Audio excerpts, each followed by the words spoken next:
DCGB Ngunyan, anainot, pirming nanginginutan.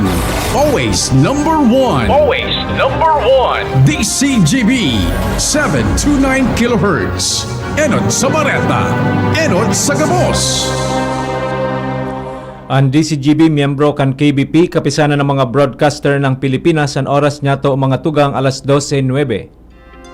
Ipinipresentar kan Radyo DCGB ang kabilugan kan mga baretang kinalap kan pinagsarong puwersa kan News Center asin Mega Force Patrol. DCGB Bareta alas 12. DCGB Bareta alas 12. Mga pinakahuring pangyayari sa Kabikolan, sa nasyon asin ibang parte kan kinaban. Iba Bareta na Ngunyan.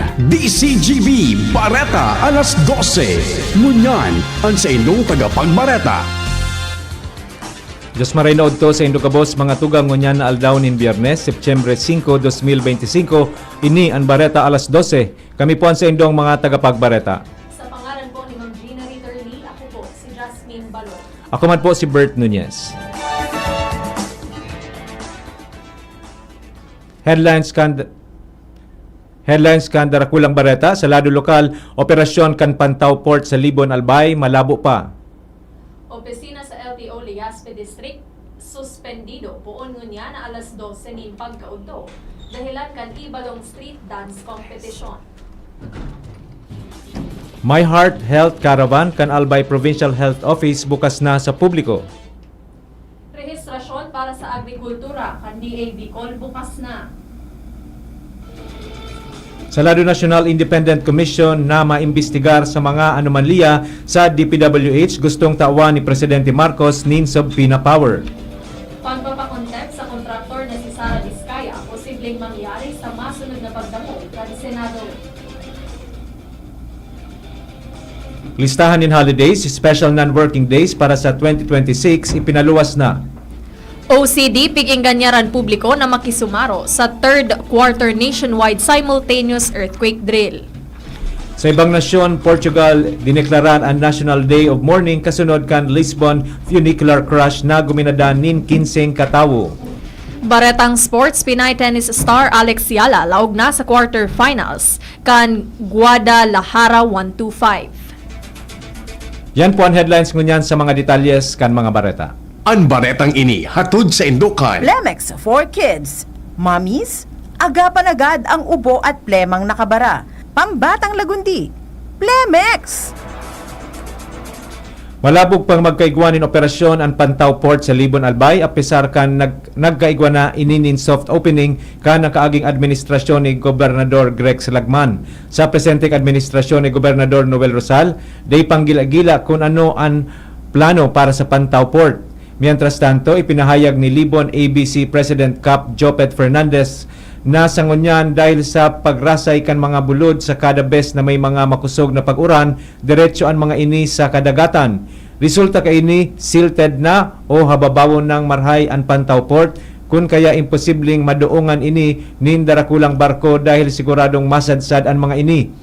Sigun pa kay Fernandez, kaipuhan na ng gad ang disilting sa kadagatan, kaibahan na ang mga salog sa kapalibutan kan Pantaw. Dagdag pa niya na kunday ini mapahararom ang barangay Pantaw ang masapar sa pagbaha sa kada bes na magbulos ang makusog na pag-uran lalo na kun may bagyo. Ang baretang ini hatod sa Indukan.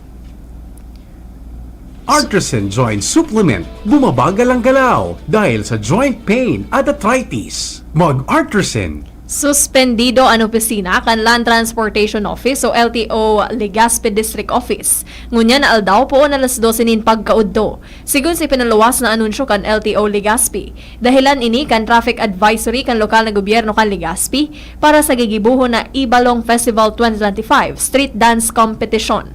Pinaglalaoman na rurusuon ini nin mga parahiling asin magiging magabat ang bulos kan trapiko sa Legazpi Port area. Ang baretang ini hatod sa Indukan. This news is brought to you by Actimed Quality Generics. Isang pangalan, singbisa ng maraming branded. Actimed Quality Generics.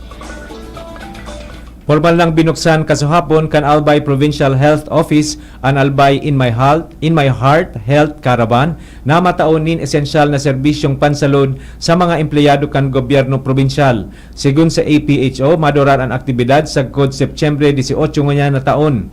Kamawatan ka ini na maipromoter ang employee well-being asin masustineran ang episyenteng paghahatod nin serbisyo publiko.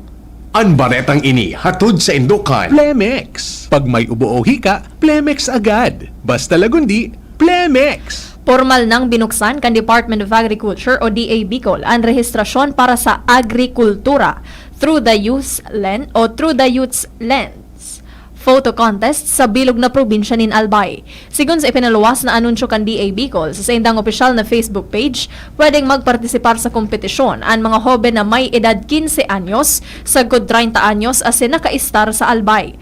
Ang isusumitir ng mga litrato kan mga partisipantes, kaipuhan na mag-reflect nin mga scenes hale sa agricultural asin fishery life, arogan pagtanom, pag-harvest, pagsisira, traditional tools, market scenes, youth involvement o sustainability efforts. Ang kompetisyon, may registration fee na 100 pesos asin maako nin mga entry sa good Septyembre 17 ngunya na taon. Ang baretang ini hatod sa Indukan. Plemex for kids. Mommies, agapan agad ang ubo at plemang nakabara. Pambatang lagundi. Plemex! Pigmidbid ni Philippine Navy Flag Officer in Command Vice Admiral Jose Maria Ambrosio Ezpeleta ang naging signifikanteng kontribusyon kan Naval Forces Southern Luzon o NAVFORSOL sa mga residentes kan Calagwas Island sa Vinsons, Camarines Norte. Ini dahil sa bayanihan tulong sa karagatan sarong civil-military operation kan nakaaging aldaw. Sa pagselebrar kan ika-48 taon anibersaryo kan NAVFORSOL, sinabi ni Ezpeleta na maiko-konsiderar na sa pinakamatibay na istasyon ang NAVFORSOL sa importanteng tabang napigtao kan hukbong karagatan sa mga komunidad na nasasakupan. Sa nasabing aktibidad, nagdistribuir ang NAVFORSOL nin mga food packs, wheelchairs, bagas, medical kits, water equipment, pagtugdok nin comfort room sa nasabing isla. Hinagyat man ni Ezpeleta ang mga personahes kan NAVFORSOL na ipagpadagos ang siring na inisyatibo tanganing mapakusog ang koneksyon sa komunidad mantang nagbabantay sa kadagatan na sakop kan Pilipinas. 150,000 pesos kantidad nin pinansyal na asistensya ani pinaabot ng Department of Social Welfare and Development o DSWD Bicol sa mga biktima kan sarong school accident sa Kawayan, Masbate. Sigun sa impormasyon, ang insidente nangyari mantang naghihiling nin school program ang mga estudyante sa may nakaparatong patong na mga hollow blocks. Dahilan kan sobrang pressure kan mga estudyante, ruminang pahog ini. As sinabagsakan ang mga estudyante na nagkausa nin pagkalugad nin duwang estudyante. Saroan may head trauma, mantang saroman an may leg injury. Tulos man na idinara ang mga biktima sa pinakaharaning ospital sa Kawayan para sa medical intervention, alagad inilipat ang mga ini sa mas dakulang ospital para sa mas hararom na laboratories asin procedures. Dakulan posibilidad na papuunan na ang pagtugdok nin substation para sa Bureau of Fire Protection o BFP Tabaco City na maserbi para sa mga upland barangays kan syudad. Ini matapos na magkaigwa nin inspeksyon sa site Purokwan, Barangay San Antonio, Tabaco City ang mga personahes kan City Engineering Office. Apwera sa BFP substation, itutugdok man sa nasabing lugar ang satellite office kan City Disaster Risk Reduction and Management Office. Ang nasabing proyekto saro sa mga prioridad ni 1st District Representative Crisel Lagman kan siya pa ang alkalde kan Tabaco asin pinangaranan na ini bilang top priority sa natatapos pa sa ng Comprehensive Development Plan Executive Legislative Agenda kan lokal na gobyerno kan Tabaco City. Gigibuhon kan Civil Service Commission o CSC Bicol ang sarong mobile blood donation activity na may titulong Dugtong Buhay Handog ng Lingkod Bayan sa Septyembre 12 ngunya na taon sa 2nd floor Pacific Mall Legazpi City. Sigun sa ahensya sa mga interesadong partisipantes kan aktibidad, kaipuhan sa nang iskan ang QR code na nasa sa indang Facebook page. Dagdag pa kan CSC Bicol, bukas ang rehistrasyon para sa blood donation activity sa good Septyembre 10. Matrayumpong nakapagdonar nin dugo ang 51 na blood donors sa ginibong mobile blood donation drive sa Daraga Covered Court sa Banwaan kan Daraga Albay. Ang nasabing blood donation drive parte kan mga aktibidad sa kapiyastahan kan Banwaan na sa onra ni Nuestra Señora de la Porteria. Ang nasabing 51 mga blood donors uminagi sa magkakanigong screening bago makapagdonar nin dugo, siring kan normal na blood pressure, normal na blood count as sinibapa. Ini kinonfirmar mismo ni Dr. Edna Friatan, Municipal Health Office kan lokal na gobyerno. Sigon kay Dr. Tan, ang mga nakolektang dugo mapapaduman sa Bicol South Luzon Subnational Reference Laboratory na pinamamayuhan ni Dr. Alan Locanias. Pinasalamatan ni Dr. Tan asin ni Daraga Mayor Vic Perete ang positibong partisipasyon kan mga donors sa pagsasabing ang donasyon na dugo pandugtong buhay sa nangangaipong pasyente. Sobra 191,000 pesos kantidad nin illegal na droga ana konfiskar kan mga personahes kan Police Regional Office 5 sa ginibong mga operasyon poon kasuhapon sa rehiyon Bicol. Sigun sa ipinaluwas na daily operational accomplishments kan PRO 5, arestado kan mga otoridad ang 7 persona, mantang nakonfiskar man ang 28.2 gramo nin illegal na droga. Apera kaini nasa 630 man. Anano tara na nagbalgar nin local ordinances kung sa nasa 118,000 pesos ana konfiskar na kantidad para sa mga penalidad. Mga tugang yan po ang enot na parte kan sa tuyang Bareta alas 12 sa Bareta Nyato sa Lado Nasyonal asin ibapa pagkatapos kaini. Kung ikaw ay edad Nagustabi ka mo sa Legazpi. Land of brave hearts, bright smile, and the biggest celebration of who we are. Ibalong Festival. It is not just what you see, it's what you feel. The rhythm in our streets, the warmth of our people, and the hero in every Bicolano you'll meet. Ibalong lives in how we stand strong, how we celebrate life, and how we show the world what it means to be a Bicolano. Heroes are not just in stories, they live in all of us. Come to Legazpi, awaken that hero within. This year's celebration is bigger, brighter, and bolder than ever. Opening fireworks display, Ibalong exhibit Art vs. Cancer, Shades of Strength, Ibalong Agri Trade Fair, and Beer Plaza. Grand Opening Parade, Ibalong Festival Boxing Competition, Eucharistic Mass, and Ibalong Opening Concert. Ibalong Tattoo Expo 2025, First Mayor's Cup Ibalong Festival, Open Karate Do Championship, Derby, First Mayor Hisham Ismail Airsoft and Speedball Competition, Baile de Ibalong and Dance Showdown 2025, Vocal Warriors Ibalong and Sing Off 2025 auditions. First Ibalong Digital Animation Competition, Beach Volleyball Tournament, Ibalong Festival Grand Jog Fair 2025, Ibalong Bandfest, Battle of the Bands, and Ibalong Golf Tournament. Ibalong Zumba 2025, the first Ibalong Fun Bike and Fun Run, Car and Motor Show, Ibalong Grassroots Dance Sports Tournament, and DMS Medical and Optical Mission, Table Tennis Tournament, and Dragon Boat Invitational Race, Fort Mayon 360 Bike Challenge, Tahanang Tanghalan and Ibalong Football Tournament, Second National Billiards Tournament, Mutya ng Ibalong Coronation Night, Vocal Warriors Sing-Off Grand Finals, Ibalong Street Dance Competition, First Ibalong Festival Regional Open Pamsay and Cuguroy, and the Grand Finale, live Bini Concert. At opo, Bini is coming to Legazpi. Kaya, don't miss it! From August 1 to September 6, feel the beat, taste the culture, live the legend, street parades, pageants, concerts, food, and adventure. Ibalong Festival 2025. 50 pataas katulad ko, may mataas na ang risk ng panlalabo ng paningin. Mas challenging ang pang-araw-araw na gawain tulad ng pagbabasa, pagsusulat, at pagmamaneho. Ang Optin ay may lutin na maaari makatulong sa kalusugan ng mata, nilalabanan ng epekto ng glaucoma, macular degeneration at katarata. Kitang-kita ang kalusugan. Mabibili ang Optin sa mga pangunahing butika nationwide. Mahalaga ang paalala, ang Optin ay hindi gamot at hindi dapat gamitin panggamot sa anumang uri ng sakit. Kayo po ba ay may katanungan sa PhilHealth? Makinig sa programang Alagang PhilHealth kasama ang PhilHealth Regional Office No. 5. Mapapakinggan tuwing Huwebes alas 10 hanggang alas 10:30 ng umaga sa DZGB. Damang-dama ang benepisyo ng PhilHealth sa Alagang PhilHealth. Pre, makinig ka muna. Payong kaibigan lang ha.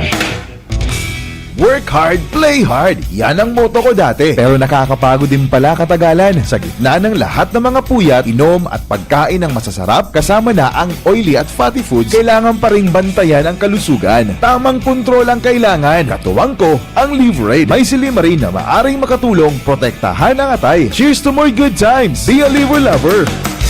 Mahalagang paalala, ang Liverade ay hindi gamot at hindi dapat gamitin paggamot sa anumang uri ng sakit. Ang good drinks at good food, perfect combo. Isama pa ang Liverade para sa kalusugan ng atay. Mabibili sa mga leading drugstores nationwide.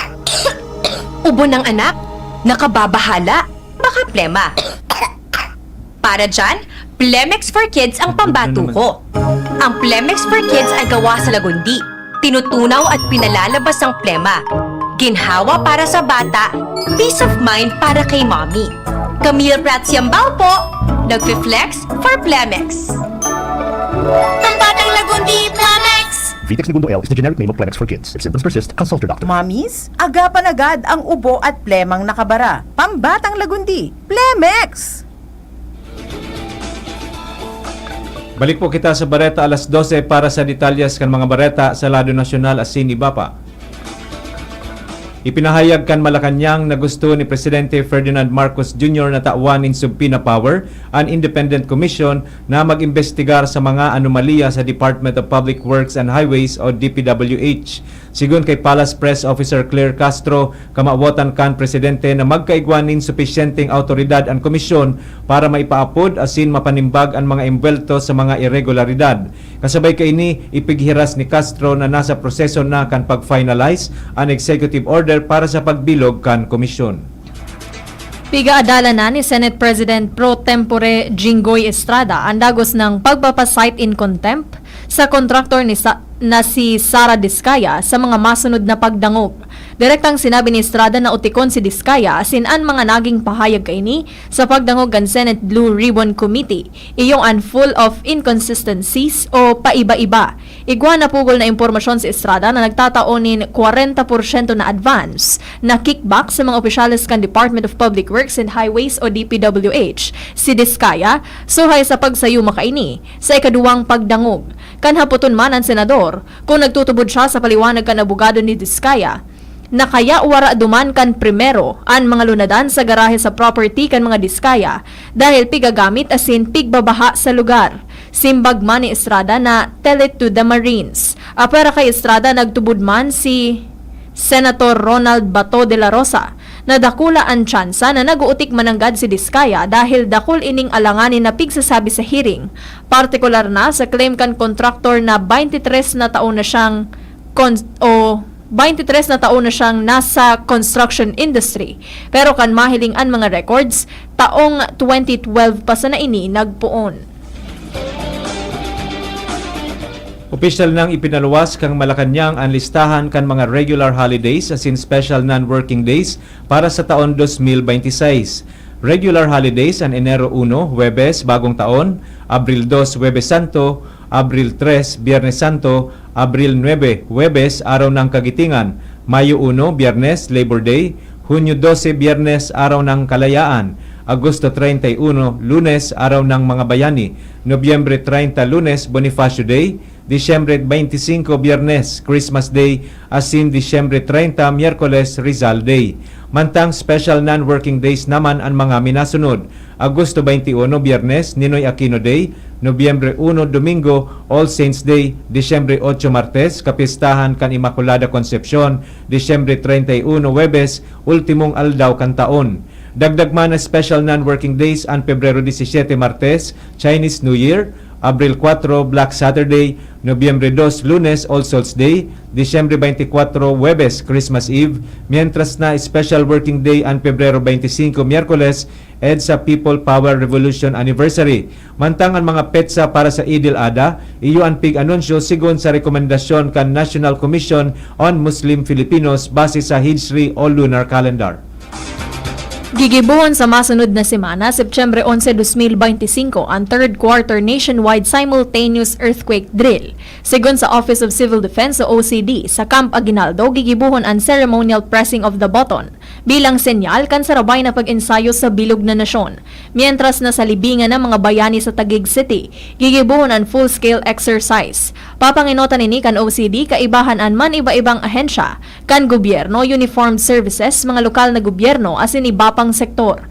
Kamautan kan nasabing drill na mapakusog ang kahandaan kan publiko in kaso magtama ang makusog na linog, partikular ang the big one. Kasunod kay ini pigiingganyar kan OCD ang publiko na aktibong magpartisipar sa sabayan na earthquake drill. Piglalauman na kan Department of Agriculture o DA na tutuyawon ang nakatalaan na auction o subasta kan National Food Authority o NFA nin sagkod 50,000 metriko tonelada nin aging stocks nin bagas ngunya na Oktubre. Sigun kay Agriculture Secretary Francisco Chu Laurel Jr., piglalaoman na ang mga kritisismo may kinaaraman sa kalidad asin mga akusasyon na nagpabaya ang ahensya. Sigun kay Demesa, kamawatan kan auction na maiwasan ang posibleng kakulangan sa supply, mapahiwas ang mga bodega asin maipabakal ang bagas na madali nang maraot.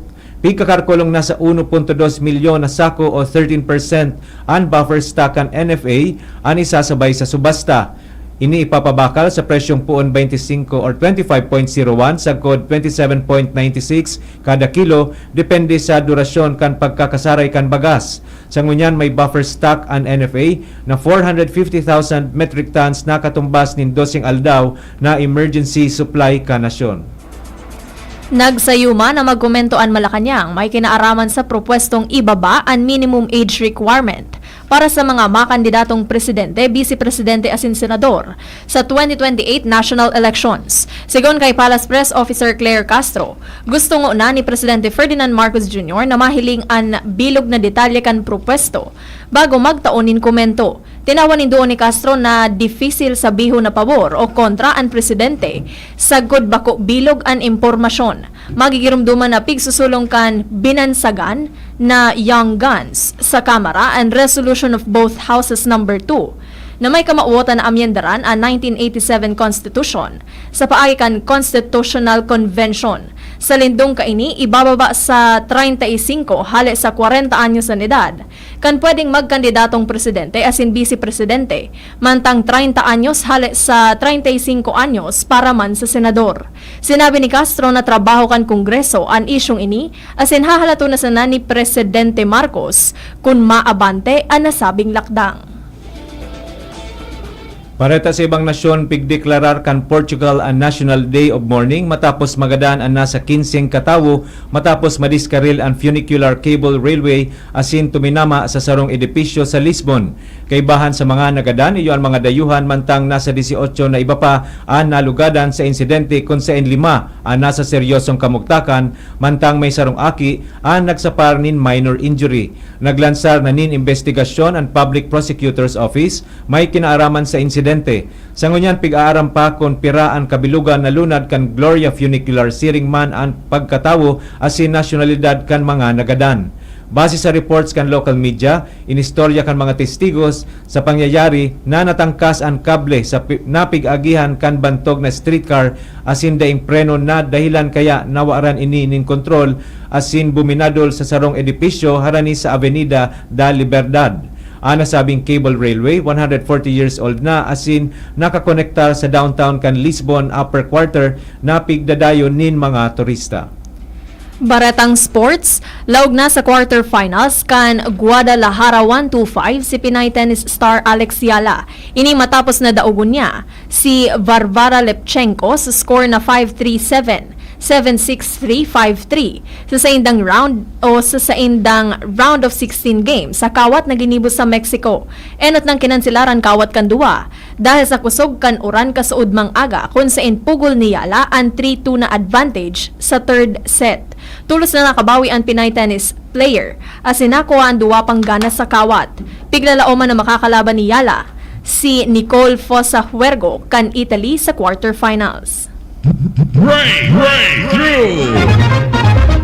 Naimbento kan kumpanya na LG ang sarong telebisyon na transparent o mas pigaapod na LG Signature OLED.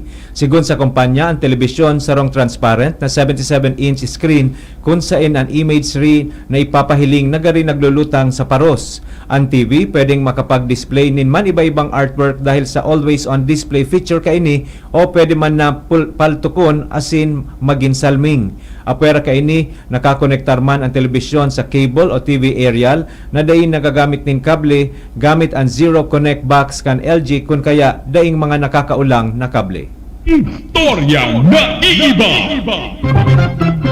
Sarong Universidad sa New Jersey, US, ang nagtaon in honorary diploma sa sarong service dog. Sa 4 na taon kan pagklase ni Grace Mariani, pirmi niyang kaibaan sa iyang service dog na si Justin. Sa gabos na mga klase, tangani siyaan maalalayan. Kung kaya kan makapagtapos si Mariani bilang magna cum laude sa kursong BS Education na pagdesisyonan kan Seton Hall University, natawan man ang ayam kaini nin honorary diploma bilang pagmidbid. Sa urual daw na pag-alalay kaini sa klase kan sa iyang amo.